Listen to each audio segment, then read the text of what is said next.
National headlines: a Rochester area Jewish cemetery hit by vandals.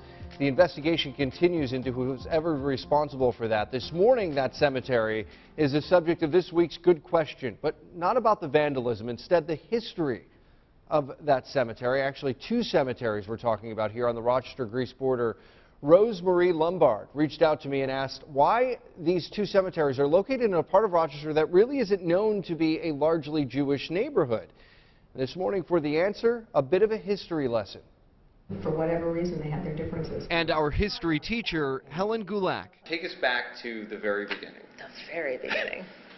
She's with the Britton Road Association, which cares for the cemeteries. The very beginning would be in the mid to late 1800s. A time when Rochester was growing, flooded with immigrants from Europe, many of them Jewish. At first, the Jewish population in Rochester, there weren't many of them, and they were buried in Mount Hope. And eventually there were people and congregations that decided that they wanted their own completely independent, separate burial grounds. They needed land that was inexpensive. So they came out here. A large field on Britton Road, the other plot on Stonewood Avenue on the Rochester-Greece border. Today, the Greece, New York field seems so far from when you look at, oh my gosh, how many Jews are in Pittsburgh and how many Jews are in Brighton, and there's a pocket in Fairport. But in those days, they were concentrated on Joseph Avenue.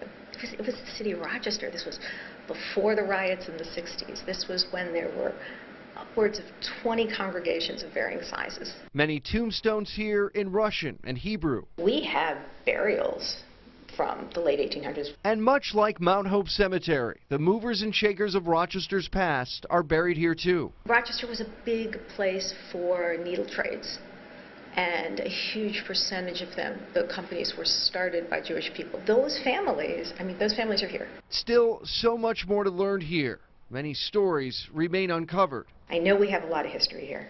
I know we do. We just need the time to dig through it and publicize it a little more, make it accessible. They are holy, they are spiritual, they are our heritage, and it's important. The Britton Road Association would like to research the stories of those who are buried there, but right now much of their time goes into maintaining those two sites. If you are interested in learning more about the association or would like to help them out with a donation, we have a link on our website. If you have a good question, we'd also like to hear from you. Send me an email, goodquestion@whec.com.